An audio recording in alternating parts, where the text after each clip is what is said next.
Hey guys, so we're gonna. Oh shoot, I can't start yet and take it off.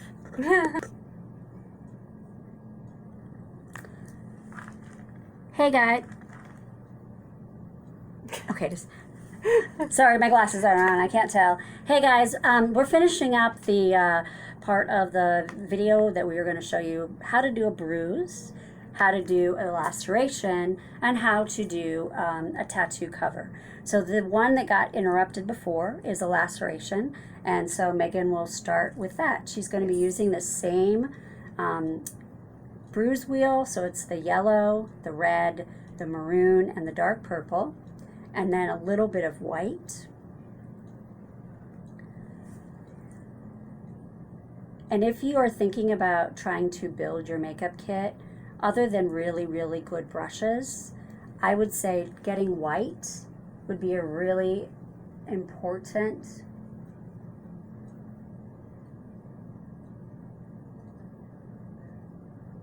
addition to your kit.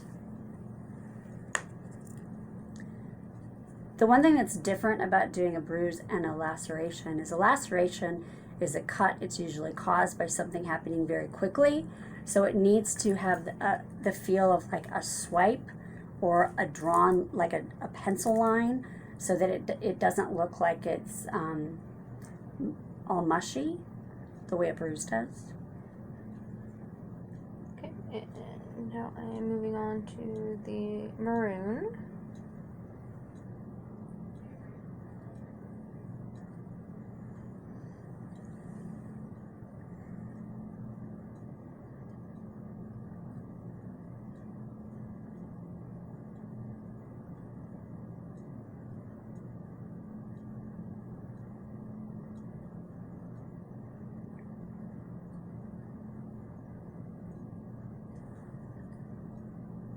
So the maroon is going on either side of the red.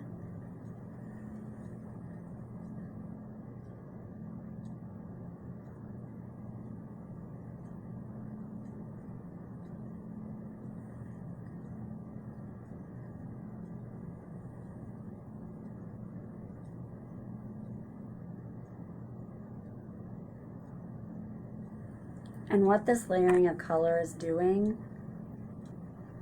is it's helping to give the illusion of it being slightly three-dimensional, because usually with a cut, the inside, the bloody part, is lower than where the edges of the skin are, because not only are they separated, but they're also probably a little swollen. So that's the purpose for this. Then I'm pulling out what I just put on the outer. Similar to what you guys do with your shadows and highlights.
And just as a reminder, yes, it's okay to use your fingers sometimes, but you want to make sure that your fingers are clean, and both of our fingers are very clean.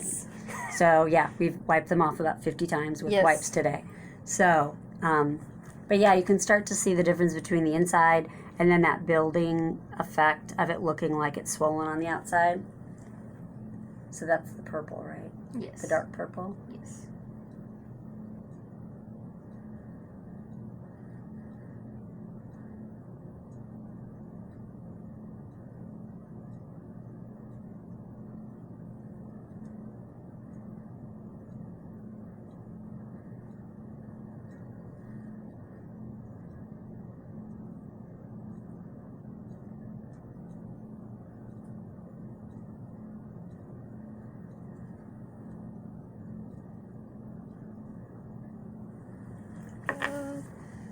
So that again is just reinforcing that three-dimensional look.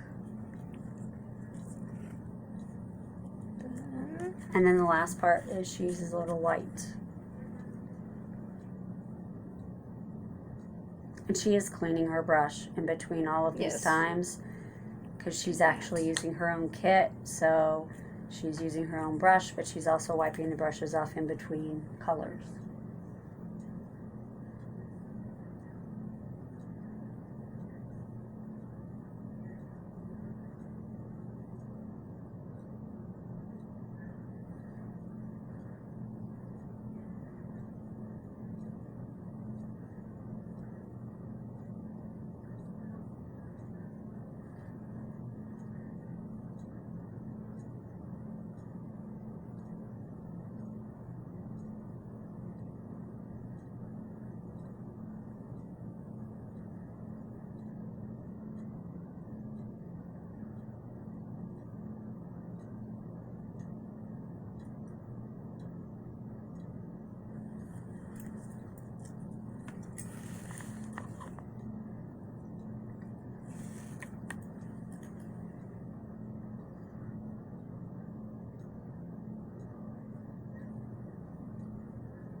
See, it's harder to talk when she's doing this one. Yeah.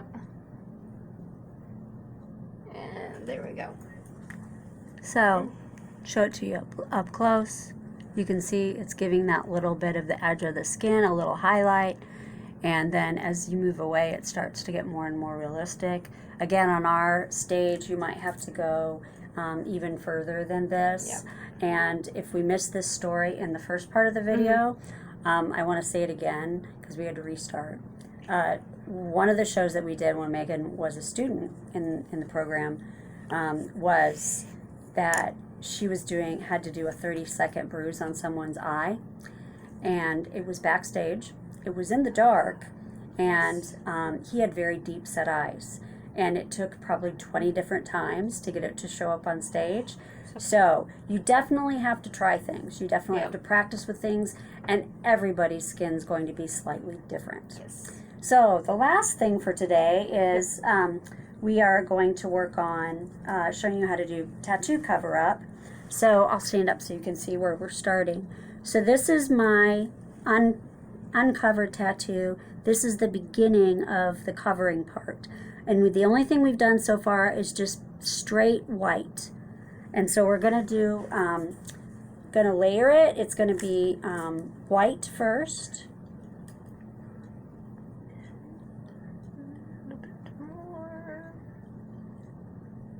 And then you want to have maybe, if you use a specific highlight, especially if you can, it's a really bright highlight. So the one that comes with the kit can work, or you can use white, or you can mix white and the one that comes in the kit if it's not bright enough. So we're building on a 3-step process. Okay, and then what we do is, what I typically do is I powder between each layer. That's just me. But this is one of those things where it is kind of important to do that. Yeah. Okay.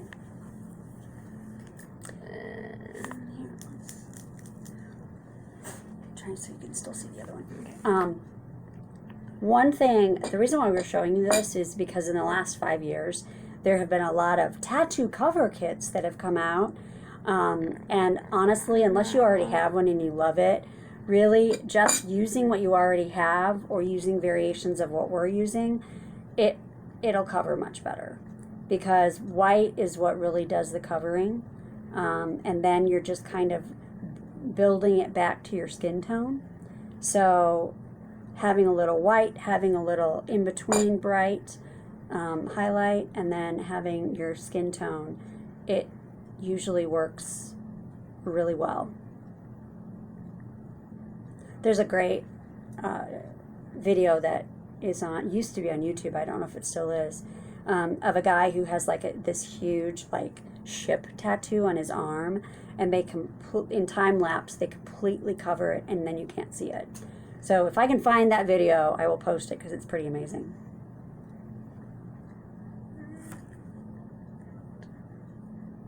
Again, this kind of stuff is going to depend on how much you need, because everybody's skin is a little different.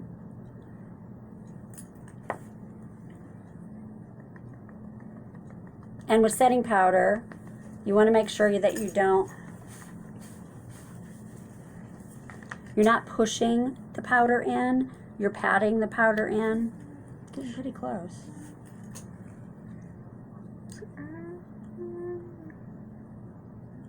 Might need to do one more layer, but I might be able to go ahead and go straight to your skin tone. Because I can't really see. Can you tell if I move it? No, can't really see it. Okay. But just to be on the safe side, we're gonna go ahead and just do one more. So for bigger tattoos, you're probably going to have to do maybe a layer or two of the white, a layer or two of this bright highlight, and make sure that you do at least a small bit of setting powder in between, so that you have what that does is it creates kind of another building place to add more makeup, and it will actually build layer upon layer upon layer, and that's what makes the tattoo go away. Okay. Now the dark is a little darker than my skin tone, but at least it'll give you an idea of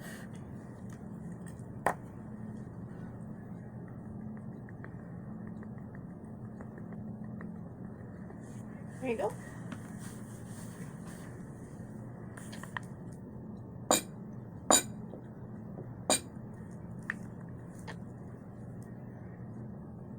I don't know why it is acting so funny. Maybe one of the feet came off of it.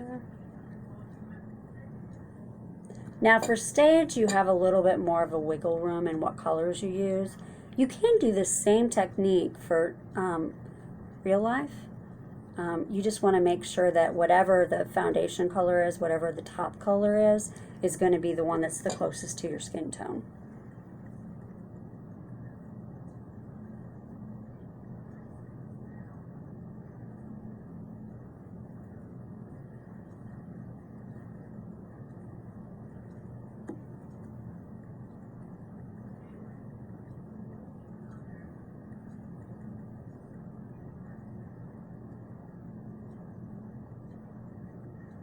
And if worse comes to worse, like if you're in an emergency situation, if you've got white and you've got a foundation, you can often do layer back and forth between the two, and it works. This tends to be less likely to leave kind of an area that looks like it's been affected, or that something's been done to the color.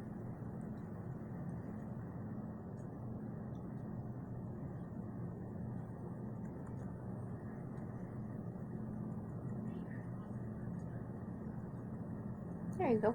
Okay. And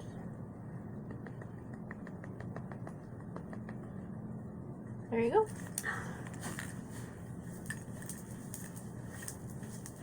And you now have.